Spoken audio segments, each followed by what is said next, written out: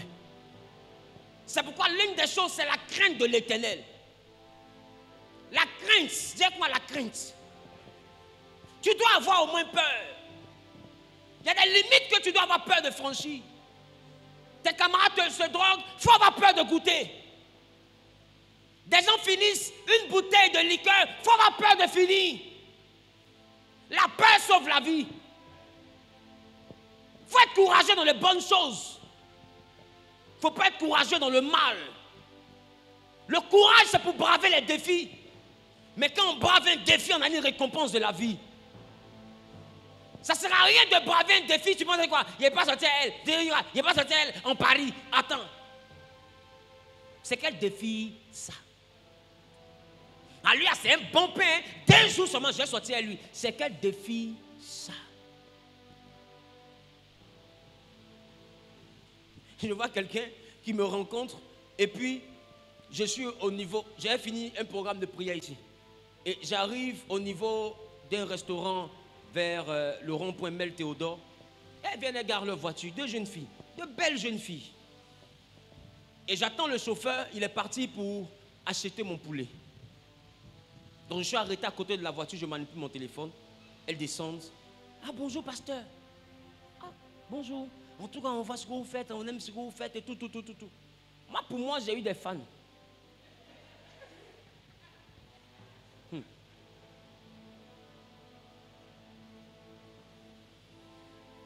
Et comme j'ai l'habitude de faire, j'ai donné ma carte aux deux.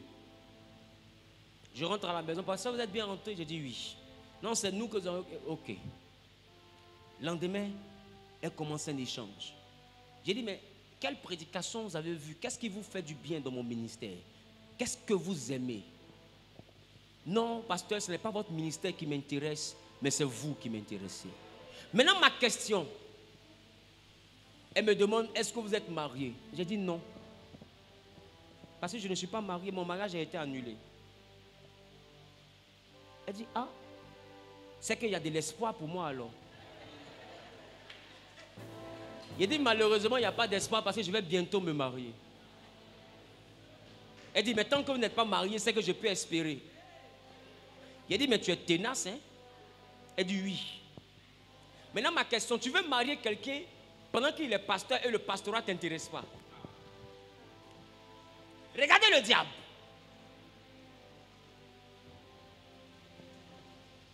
Ah!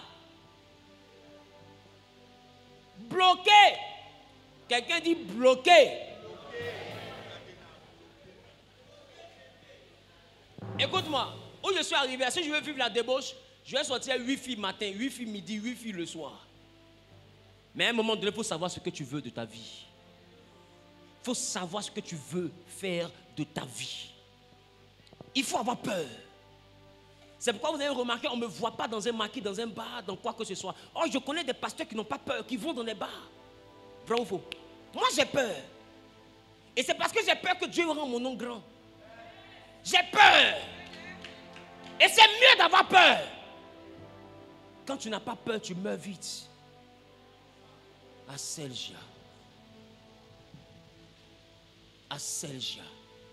Et je vois des personnes qui viennent même à l'église et Dieu ouvre mon esprit. Et Dieu me dit, c'est parce qu'on ne voit pas de femmes à côté de toi que ces personnes-là viennent. Ma chérie, j'ai envie de te dire, tu as plongé dans l'eau chaude.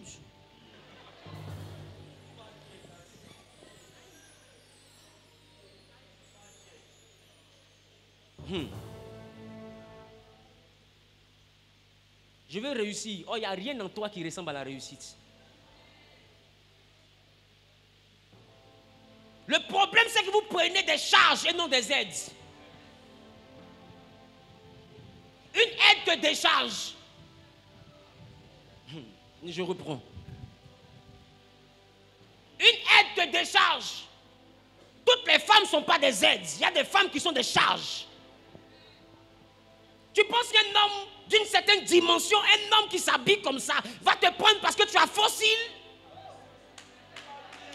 Attends, tu es sérieuse? Est-ce que les hommes sont là? Ne mariez pas quelqu'un parce qu'elle a mascara. On ne marie pas quelqu'un parce qu'elle s'habille bien. On ne marie pas quelqu'un parce qu'elle a belle forme. Donc tout le monde court pour avoir forme de bouteille. Vous allez ressembler à Coca-Cola. Vous pensez que c'est ça qu'on marie? On marie les valeurs d'une personne. On marie la vision d'une personne. On marie la mentalité d'une personne. On marie la crainte d'une personne. Une femme qui n'a pas peur est dangereuse.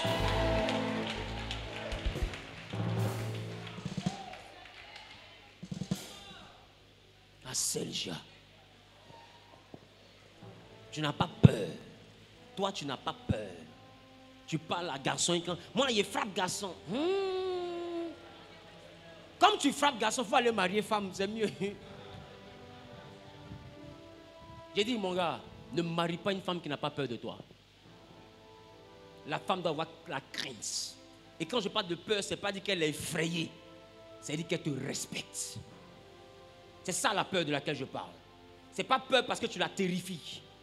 C'est peur parce que elle fait que elle-même elle accepte d'avoir peur de toi. Sinon, elle peut te répondre. Hein. Mais elle préfère ne pas te répondre. C'est ça une femme. Une femme qui dit, non, liberté d'expression, mets-la dehors. Mets-la dehors. Mets-la dehors. Dehors. Va au plateau.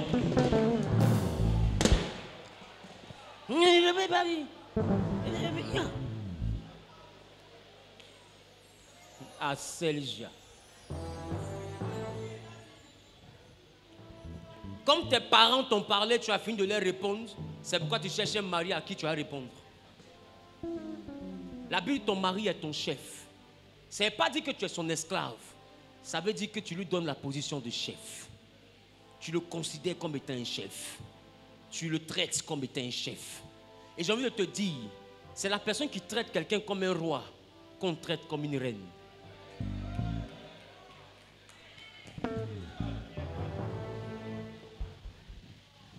Aselja.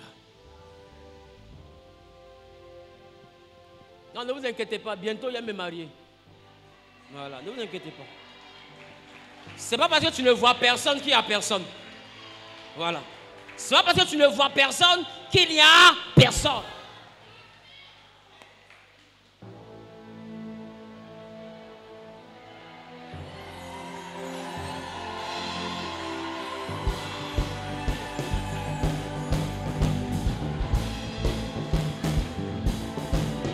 Écoutez.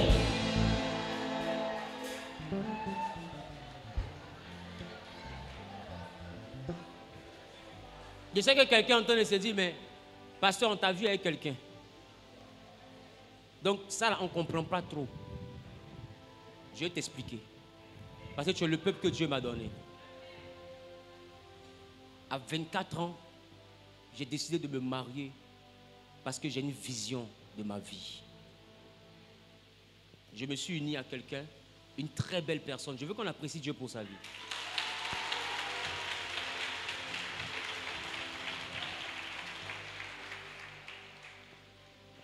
Elle avait un précédent mariage duquel elle avait divorcé. Or, plus tard, on découvre que ceux à qui elle avait confié le dossier n'avaient pas bien traité le dossier et le mariage était encore en cours. Dites-moi, en tant que votre pasteur, si on découvre ça, on reste dedans. C'est-à-dire que je suis marié à la femme de quelqu'un. Donc, on a engagé ensemble la procédure et on a cassé le mariage. Et la justice ivoirienne a déclaré le mariage nul, considéré comme n'ayant jamais existé. Ça veut dire que j'ai vécu avec la femme de quelqu'un.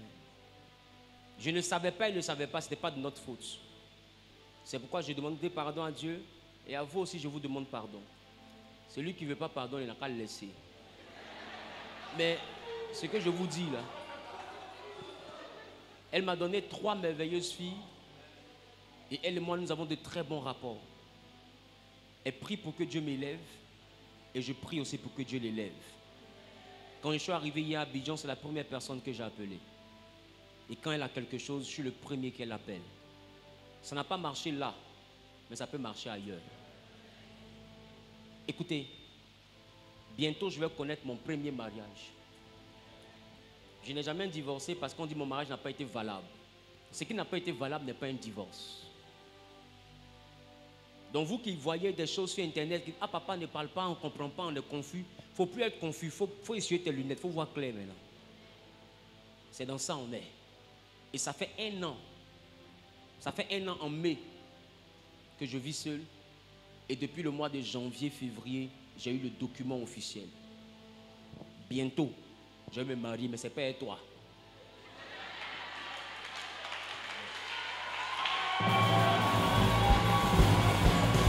Quelqu'un a dit Amen bien. Quelqu'un a dit Amen bien.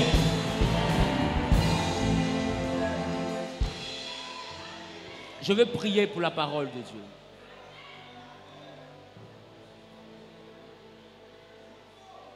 Si, les gars. C'est pourquoi j'exhorte désormais mes fils et mes filles. Si vous devez vous marier, vérifiez bien les choses. Ce n'était pas sa faute, hein? Ce n'est pas sa faute. Qui l'a connue? Une très belle femme, sage, avec la crainte de Dieu. Si, qui aime le Seigneur. Ce n'est pas sa faute. Elle n'a pas fait exprès. Elle n'est pas mêlée à ces choses. Restez devant, je vais prier pour vous. Mais elle a confié des choses à des personnes qui ont mal géré. C'est pourquoi je vais dire à quelqu'un, ne confie pas tes affaires aux gens.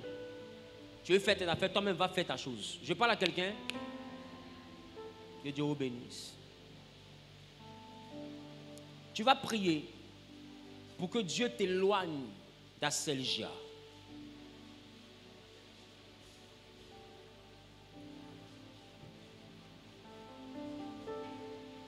Que Dieu t'éloigne d'Aselgia, de cette dimension d'immoralité, d'excès, de libertinage. Il lève la voix et commence à parler à Dieu.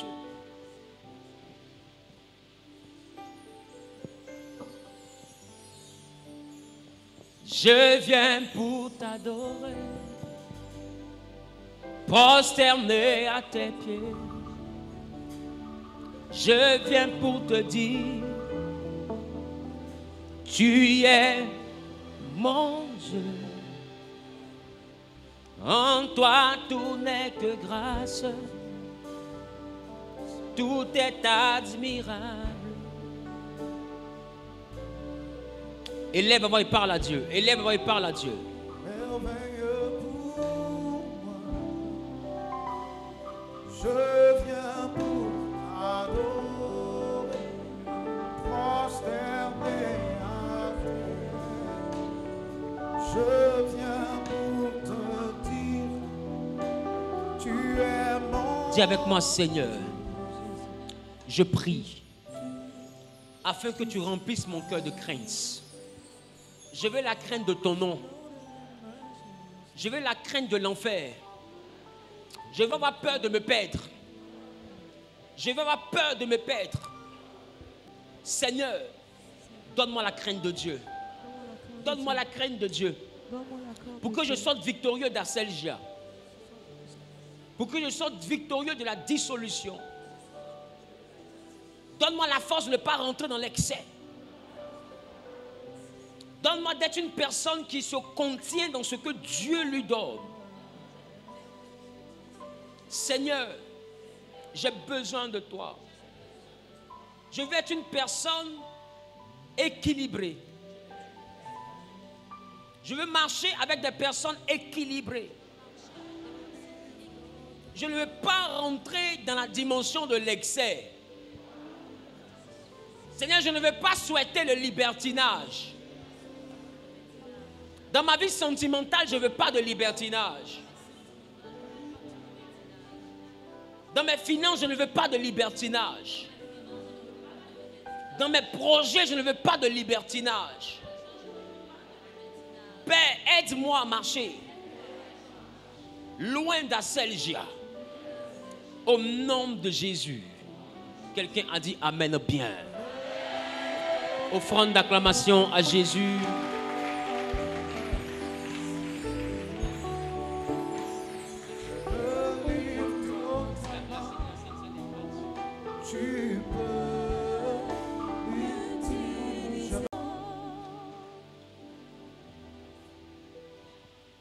Qui a compris à Selja? Quand tu quittes ici, il faut prier pour avoir la crainte de Dieu. Et je vous dis, la crainte de Dieu vous envoie à ne pas tomber dans Aselja.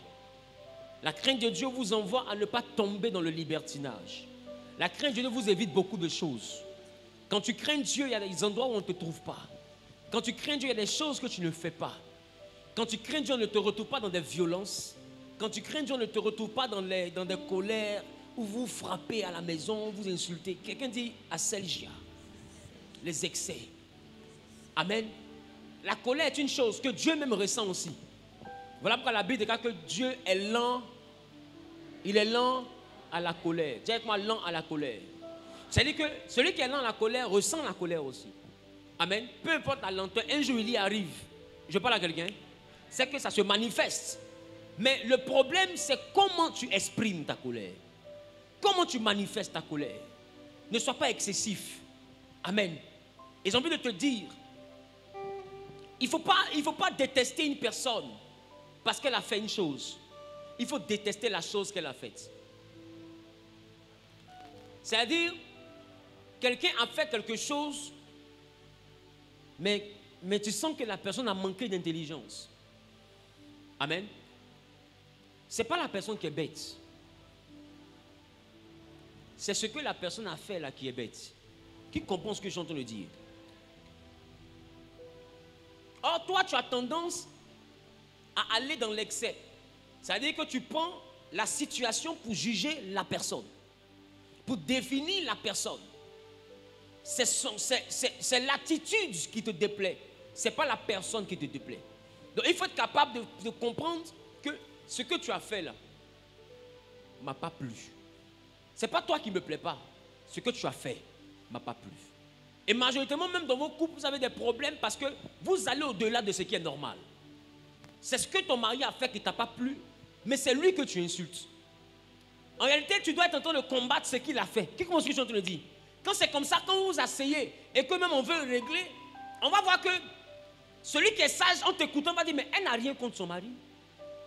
Vous remarquez que depuis vous dites qu'ils sont en palabre, elle dit non, je ne suis pas en palabre avec lui. C'est ce qu'il a fait là. C'est ça qui ne me plaît pas. Si on règle ça, ça va. S'il me promet de ne plus refaire, ça va. Là, ça veut dire que tu n'es pas dans la selgia. Ta réaction n'est pas excessive. Mais pour quelque chose que vous pouvez gérer, tu détruis, tu dénigres, tu insultes, tu torpilles. Qui comprend ce que je suis en train de dire? Tu as une réaction excessive. Des fois, tu vas jusqu'à frapper. Dis à ton voisin non. Dis à ton voisin non. À Selja. Réaction excessive. Je parle à quelqu'un. Réaction excessive. Il faut rester dans ce qui est normal. Je parle à quelqu'un. Et puis j'ai envie de te dire. Si entre un ami et toi, dans l'amitié, ou bien dans des fiançailles, vous avez des projets que ça ne marche pas, vous n'êtes pas obligé de vous insulter. Je parle à quelqu'un. En réalité, ce n'est pas la personne qui est mauvaise, mais il n'y a pas de correspondance. Je vois qu'entre nous, ça ne peut pas marcher. Or, vous restez dans ça jusqu'à ce que ça devienne des colères, des disputes. Or, à l'intérieur, vous-même, vous voyez que ce n'est pas bon. Je parle à quelqu'un. Et vous rentrez dans l'excès. Et demain, quand vous décidez de rompre vos fiançailles, des fois, vous voyez même, vous ne vous saluez pas. Je parle à quelqu'un. Vous rompez dans vos fiançailles, même dans vos amitiés, et vous vous bloquez, vous voyez vous dépasser comme deux ennemis. En réalité, ce n'est pas la personne qui est mauvaise. La personne a fait des choses mauvaises. C'est les choses que la personne a faites là. C'est ce qui est mauvais. Donc, il ne faut pas être excessif. Je parle à quelqu'un. Il ne faut pas être dans Aselja. Amen. Amen. Et si tu n'es pas dans Aselja, tu verras que tu ne vas pas haïr les gens. Tu ne vas pas haïr les gens. Tu vas haïr ce que les gens font. Je parle à quelqu'un. Et c'est là que tu pourras aimer ton prochain. Tu ne vas pas haïr les gens, mais tu vas haïr ce que les gens font. tu critiques, tu parles pour diviser les gens. C'est ça là que j'aime pas. C'est pourquoi je ne marche pas avec toi. Sinon, toi, je n'ai rien contre toi. Qui comprend ce que je te le dis? Il faut apprendre à ne rien avoir avec quelqu'un, mais avoir un problème avec les actions de quelqu'un. Je parle à quelqu'un. Et si tu fais ça, tu pourras aimer les gens. Si tu fais ça, tu pourras même pardonner aux gens. Si tu fais ça, tu pourras ne rien garder dans ton cœur contre les gens. Parce que tu vas rester dans ton coin et comment te dire, mais pourquoi on ne te voit plus ta camarade là? Non, elle a une manière de se comporter qui ne me plaît pas. Mais si elle est assise là, on va causer, on va rire. Sauf qu'on ne marchera plus ensemble parce que son comportement ne me plaît pas. Je parle à quelqu'un. Mais vous, quand un comportement ne vous a pas plu, un, vous n'aimez pas le comportement. Deux, vous commencez à détester la personne. Directement à Selja. Tu as un problème avec le comportement, règle ton problème avec le comportement et non avec la personne. Le comportement est deux fois une seconde nature, ce n'est pas la vraie nature de la personne. Amen. Il y a des gens qui se comportent mal mais qui ne savent pas qu'elles se comportent mal. Ces personnes ne savent pas. Je parle à quelqu'un. Il y a des gens qui te manquent de respect mais qui ne savent pas qu'ils te manquent de respect. Vrai ou faux? Il ne sait pas. Pour lui, il s'amuse. C'est une réaction normale. Ce n'est pas intentionnel. Amen. Et tu vas le voir répéter ça. Mais de fait, il répète ça à cause de l'environnement où il a vécu. Ça ne peut pas changer un coup. Si quelqu'un a une attitude qui vient d'une éducation, sache que cette attitude ne peut pas changer parce que tu lui as fait un reproche. Cette attitude va changer avec une rééducation. Je ne sais pas si je parle à quelqu'un. Donc là, il faut une rééducation. C'est pourquoi vous voyez, il y a des gens qui sont violents, mais des fois la violence vient du standard qu'ils ont eu, de la logique qu'ils ont eu, de la compréhension du couple qu'ils ont eu dans leur famille. Comment son père traitait sa mère, ou bien comment son oncle traitait sa femme. Tu comprends un peu de quoi je parle? Comment son frère frappait sa femme, et puis quand il règle, la femme là, elle a toujours tort. Donc ça veut dire que la femme doit être soumise. Je parle à quelqu'un. Non, il a eu un modèle qu'il a modélé et qui lui a donné une forme qui ne te convient pas. Je parle à quelqu'un. Si tu veux rester avec une telle personne, c'est une rééducation qu'il faut. Ce n'est pas des promesses. Directement une rééducation. Sinon, tu vas tomber dans Aselja.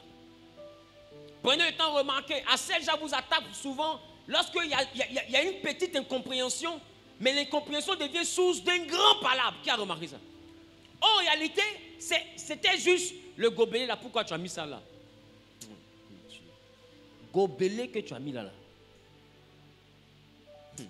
Au lieu de parler tout doucement, vraiment, à cause de mon bouquin qui est là, le fait que tu as mis là, tu vois, quand ça a dégivré, il restait un peu, ça allait mouiller mon document. Non, hein. Tu n'as pas vu mon cahier là? Voilà, en fait, tu es bête. Mais comment tu me parles là? C'est moi qui suis bête là. Toi-même aussi, à sa tête. Asergia. C'était juste une affaire de gobelet. Je parle à quelqu'un. Et deux fois, mais ça n'a pas mouillé. Et puis même si ça mouillait, est-ce que injure là peut sécher? Si vous voulez vivre en paix, ne rentrez pas dans Asergia. Ah mon ami, vraiment tu as mal fait, tu as déposé, regarde, ça a mouillé mon truc. Ah, je te demande pardon. La prochaine fois, il ne faut pas refaire. Parce qu'on va s'insulter les parents, on va s'insulter les nez, on va se frapper. Est-ce qu'à la fin, c'est mouillé ou ce n'est pas mouillé? C'est gâteau, ce n'est pas gâté. Ça rattrape quoi? Est-ce que vous voulez divorcer? Non. Mais vous vous insultez sur papier là. Pourquoi? Et maintenant, vous allez voir que l'excès, la Asergia que vous allez manifester, va vous envoyer maintenant à vous dire des choses qui seront un vrai palabre. Parce que c'était d'abord gobelet. On pouvait se parler doucement, se parler fort. Maintenant, dans injure, là, de toute façon, tu m'as insulté là. Donc, c'est ce que tu penses de mots vrai. Et vous allez voir que le serpent qui était à côté de gobelet, là, il deviendra un dragon dans votre maison. Petit palabre va devenir tout un gros deal. Une grosse histoire, mais que tu aurais pu canaliser juste par ta manière de gérer les choses. Ne tombe pas dans l'excès. Quelque chose n'a pas plu, parle juste de la chose. Et puis quand tu finis de parler de la chose, limite-toi à ça. Si ça crée de la colère, tais-toi. Mais reste sur la chose. Ne laisse pas la colère te prêter des mots. Je parle à quelqu'un. Ne laisse pas la colère te prêter des mots. Si tu es en colère, tu te tais, tu ne parles pas sous la colère. Et même quand tu essaies de t'expliquer, tu ne t'expliques pas dans le but d'attaquer, tu t'expliques pour redire la chose. Il faut insister sur la chose pour qu'on comprenne que c'est la chose le problème. Je parle à quelqu'un. Mais ne laisse pas la colère te prêter des mots. Tu vas tomber dans Asergia. Amen. Dis à ton voisin, on ne manifeste plus Asergia. Plus d'excès. Et vous allez voir que même dans vos maisons, ça va marcher. Dans vos foyers, ça va marcher. Parce que des fois, vous venez à l'église et vous dites au pasteur, j'ai eu beaucoup de personnes comme ça. Papa, je ne sais pas, hein, il y a des incompréhensions. Petites choses nettes, ça devient des palabres. On ne comprend pas, toujours palabres, pourtant palabres. Mais vous êtes à Sergia. Je parle à quelqu'un. Ça dit les petites choses là. Lui, il a une réaction excessive. Et quand lui, il a la réaction excessive, toi aussi, ta réaction, c'est excessive. Donc, ça devient une querelle. Mais si à chaque chose qui se passe, vos réactions sont excessives, vous n'allez pas vous entendre parce que, laissez-moi vous dire, tant que les hommes vivent, tant que des choses se passeront. Je parle à quelqu'un. Donc, si vous rentrez dans un Sergia, vous allez détruire vos amitiés inutilement. Vous allez faire que votre maison va devenir un enfer. Vous allez vous insulter inutilement. Et comme vous insultez, le personnel de maison vous regarde, vos amis vous regardent, les gens vous regardent, et puis après on vous revoit, vous attrapez les mains. Et ça, c'est mon amour, ça. C'est amour là que tu insultais tout de suite. Et en plus, tu l'insultais comment? Il y a des gens qui parlent mal. Très mal. Oh, mon père disait ce que l'oreille entend. Le cœur n'oublie pas. Le palabre est fini, mais les mots n'ont pas disparu. Quand je m'assois, ça résonne. C'est palabre on a fait. La taille de Lazare, à quoi avoir le palabre?